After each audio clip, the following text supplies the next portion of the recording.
네, 하나님 말씀 나누겠습니다. 에스겔 45장 18절부터 46장 24절입니다. 속죄 잊지 말자라는 제목으로 하나님 말씀 나누겠습니다. 속죄 잊지 말자입니다.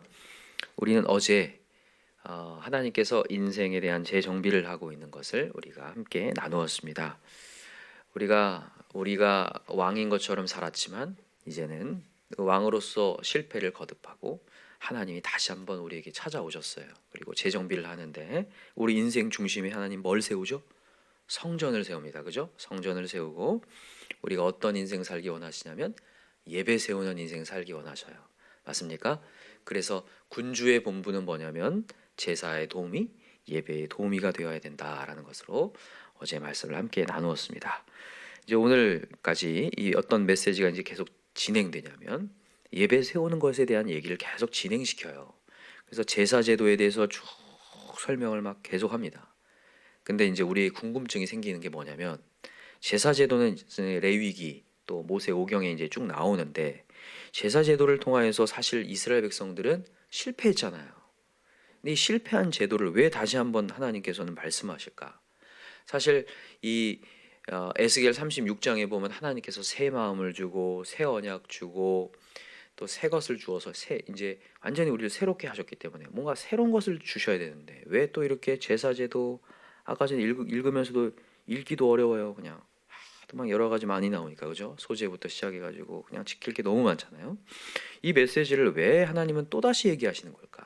다른 제도를 얘기하셔야 되는데 왜 이러실까? 그거에 대해서 한번 풀어봅시다. 여러분, 하나님께서 이런 제사 제도를 다시 또 얘기하는 거는 하나님은 그때 모세오경을 주셨던 그 하나님과 지금의 하나님이 동일하다는 것을 보여주는 거예요. 동일한 하나님이시고 그 당시에 우리에게 던져주셨던 제사 제도가 잘못된 제도가 아니라는 것을 하나님께서 얘기하시는 거예요. 여러분, 하나님이 우리에게 주신 말씀은 잘못된 게 없습니다. 잘못된 것도 없고 어떤 사람들은 율법 폐기론자들이 있어요. 율법이 이제 폐해졌다 이렇게 생각하는데 율법은 폐기된 게 아닙니다.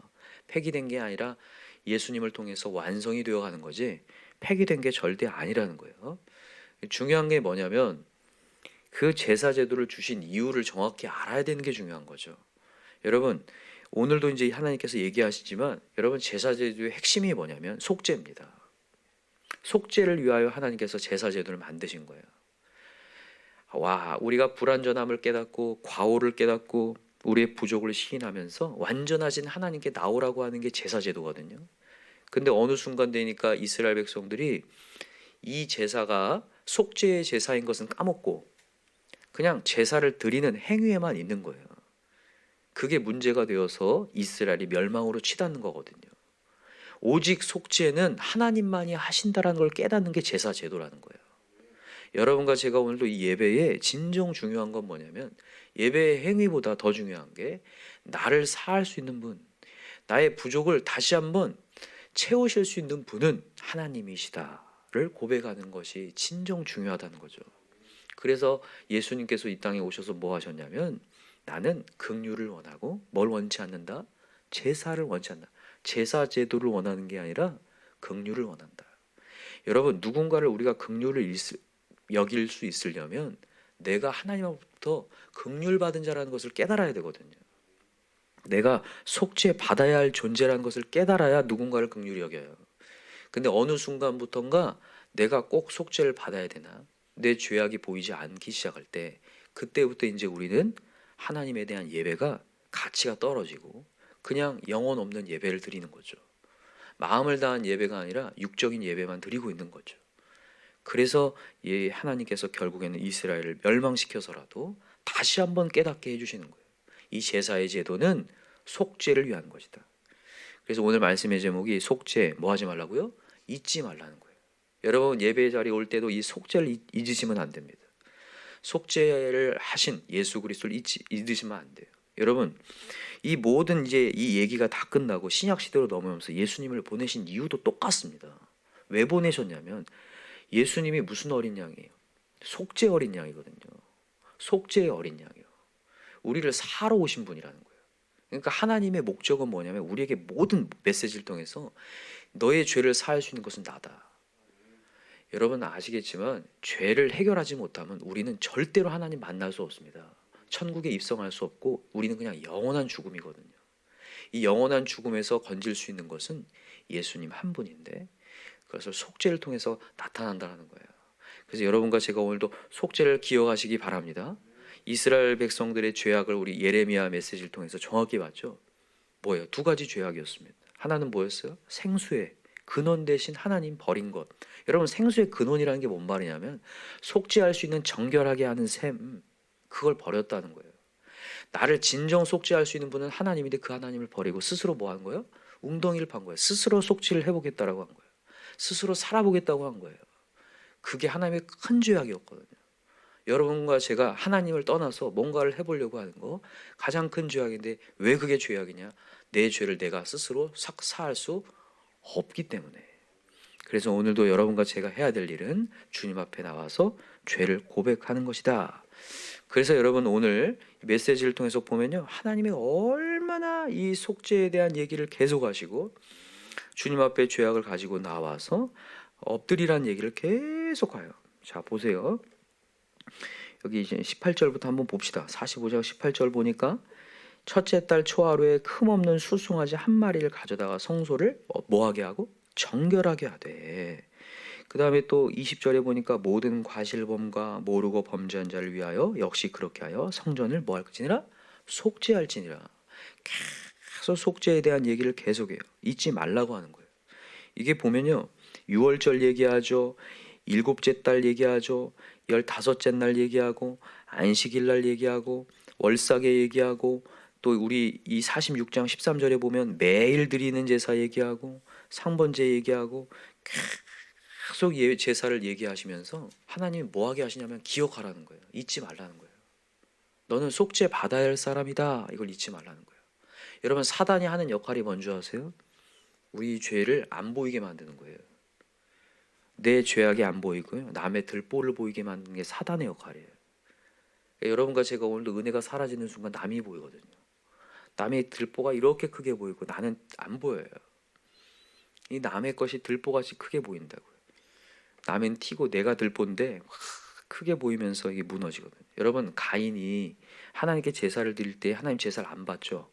그리고 나서 하나님께서 찾아오셔서 그를 훈계합니다. 그때 훈계를 받아들여요, 못 받아들여요? 못 받아들이고 얼굴이 어떻게 돼요? 안색이 변해버립니다. 그걸로 증명이 돼요. 그는 자기의 죄를 내놓는 제사가 아니었다라는 것을. 하나님께서 죄를 지적하자마자 그가 안색이 변하면서 내가 뭘 잘못했냐고요? 이렇게 되는 거예요. 이게 진짜 무서운 거죠. 그래서 하나님께서는 계속 여러 가지 안전장치를 통해서 다시 깨달으라는 거예요. 너가 속죄 받아야 할 존재다. 넌 부족한 존재야. 그래서 여러분, 예배 가운데 오늘도 말씀이 전해질 때 내 부족함이 발견돼야 되고 내 죄악이 발견되고 주 앞에 엎드려야 돼요. 하나님, 제가 죄인이었습니다. 그렇지 않고 내 마음 가운데 말씀을 듣는 순간 분노가 올라오거나 안색이 변하거나 예배가 잘못 가고 있는 거죠. 하나님이 제일 원하시는 제사는 상한 심령, 주님 앞에 무릎을 꿇는 심령이라는 거죠. 그래서 여러분, 항상 우리 속죄를 잊지 마십시다. 오늘 말씀을 한번 디테일하게 그 안전장치를 좀 봅시다. 여기 보면 19절에 보니까 하나님께서 문설주에 바르라고 얘기해요. 문설주에 왜 피를 바르는 줄 아세요? 죽음의 영이 그 당시에 이렇게 찾아왔었잖아요. 마지막 10번째 재앙에 죽음의 영이 이렇게 장자들을 죽이려 찾아왔을 때 문설주에 피를 바름으로 말미암아 살아났거든요. 여러분, 죄악을 갖고 있는 순간 해결받지 못하면 죽음의 영이 우리를 찾아와서 우리를 짓누르거든요. 이게 진짜 무서운 거예요. 저는 그거를 항상 예배 전에 기도하면서 그 기도를 하게 돼요. 우리 성도들이 이 예배의 자리에 와서 죄를 씻고 가게 도와주십시오. 그렇지 않으면 죄를 갖고 가는 순간, 가정에 돌아가는 순간 이 죽음의 영이 분위기를 확 휘잡아가지고 날 짓누르고 무너뜨린 걸 보거든요. 그래서 여러분, 예배 시간에 정말 죄사함의 권세가 임해야 됩니다. 죄가 완전히 사해지는 하나님을 믿고 가야 돼요. 그렇지 않으면 예배를 드린 것이나 드리기 전 똑같습니다. 여러분, 오늘 보니까 이 46장 9절에 보니까 어떤 얘기를 하는지 보세요. 굉장히 중요한데 46장 9절 동그라미 한번 해놓고 읽어봅시다. 그러나 모든 정한 절기에 이 땅 백성이 나 여호와 앞에 나올 때에는 북문으로 들어와서 병배한 자는 어디로 나가라고 그래요? 남문으로 나가고, 남문으로 들어온 자는 북문으로 나가라고 해요. 왜 그럴까요? 예배 드리기 전과 예배 드린 후가 달라졌다는 것을 보여주기 위해서 이렇게 하는 거예요. 그래서 들어온 문으로 도로 나가지 말고 그 몸이 앞으로 향한 대로 나갈지며 이렇게 돼 있죠. 뒤를 돌아보지 말라는 거예요. 내 죄악을 안고 다시 돌아가지 말라는 거예요. 예배 시간에 말씀을 들을 때는 너무 좋았는데 다시 모든 것 다 집어 싸가지고 그냥 갈 때 최악이거든요, 진짜. 그러지 말라는 거예요. 죄악을 다 주님의 제단 앞에 올려놓고 다 태우고 가라는 거예요. 정말 그래서 홀가분한 마음으로 죄악의 쇠사를 다 무너뜨리고 홀가분한 마음으로 나아가서 가정에 나아가서 속죄를 전하고 예수를 전하고 소망을 전하라는 게 오늘 이 제사제도에서 나타나는 거거든요. 그래서 여러분, 우리 도로 들어가지 맙시다. 그래서 우리 예배 전과 예배 후가 확실히 달라져야 됩니다. 하나님의 소망을 붙들고, 맞습니다 주님, 제가 부족합니다. 주님 앞에 다시 한번 무릎을 꿇습니다. 저의 죄를 사하여 주시옵소서. 그렇게 기도하는 마음으로 나아가셨으면 좋겠습니다. 그 다음에 여기 45장 쭉 또 가보면 여기 22절에 보니까 송아지 한 마리를 갖추어서 속죄제를 드리라고 돼 있어요. 당시에 송아지는 진짜 귀합니다. 지금도 마찬가지죠. 송아지는 앞으로 소가 될 건데 송아지 한 마리를 갖춘 이게 귀한 거를 드리라는 거예요. 여러분, 우리의 이 예배가요 귀하다는 것을 하나님께서 이 송아지를 통해서 보여주는 거거든요. 그러니까 우리가 다른 게 중요한 게 아니라 내 죄사함 받는 게 그렇게 중요해요. 예배 시간에 죄사함 말고 딴 거 여러분 생각하시면 안 됩니다. 내 죄가 사해져야 죽음의 영이 떠나간다. 그 마음을 정말 일념을 가지고 오늘도 소중한 예배를 다 드리셨으면 좋겠어요. 그래서 하나님께서는 이런 귀한 수송아지나 순양 이런 한 마리들을 이게 받침으로 말미암아 하나님 그걸 깨닫게 해주시는 거죠. 또 하나는 뭐냐면 이제 46장 넘어가면 군주에 대한 얘기가 나오는데 군주도 동일하게 하나님께 예배하라는 얘기를 계속합니다. 여기 46장 2절에 보면 군주는 바깥문 현관을 통하여 들어와서 또 예배한 후에 밖으로 나가고 이렇게 하면서 쭉 얘기해요. 그리고 뒤따라서 백성들을 따라오게 만들고, 여러분 왜 왕을 제일 앞에 세워서 예배를 드리게 만들었냐? 이 세상에서 제일 높은 게 왕이잖아요. 그 왕조차도 하나님께 예배해야 된다는 것을 보여주는 거예요. 백성들로 하여금 이 세상에 가장 높다고 생각하는 왕조차도 하나님의 속죄를 받아야 될 존재다라는 것을 하나님께서 보여주기 위해서 왕에 대한 얘기를 계속 합니다. 진짜 얼만큼 하나님께서 이 제사를 통해서 속죄를 원하시는지를 보여주죠. 그 다음에 이제 쭉 넘어가서 여기 보니까 군주에 대한 이야기가 이제 16절에 또 등장하는데 46장 16절에 보세요. 왕과 그의 기업에 대한 얘기를 하는데 왕이 기업을 줄 때에 자기에게 허락된 범위 안에서의 상속을 하라 이런 얘기를 합니다. 백성들의 기업을 뺏어서 하지 말라라면서 18절에 보니까 군주는 백성의 기업을 빼앗아 그 산업에서 쫓아내지 못할지니 군주가 자기 아들에게 기업으로 줄 것은 자기 산업으로만 할 것임이라 백성이 각각 그 산업을 떠나 흩어지지 않게 할 것이니라. 이 얘기가 왜 등장하냐면 왕과 동일하게 백성들도 동일한 은혜를 받아야 된다는 걸 얘기하는 거예요.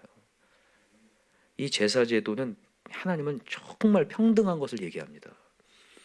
너나 저나 모든 사람이 다 죄인이고 죄의 삭은 사망이다. 그러나 모든 이에게 은혜가 베풀어질 것이다를 얘기하는 거예요.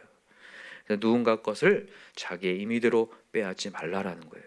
바리새인들이 잘못된 게 뭐였냐면 자기들이 깨끗하고 저들은 부정하다고 하면서 긍휼이 없고 그들을 그냥 내치는 데 계속 혈안이 되었거든요.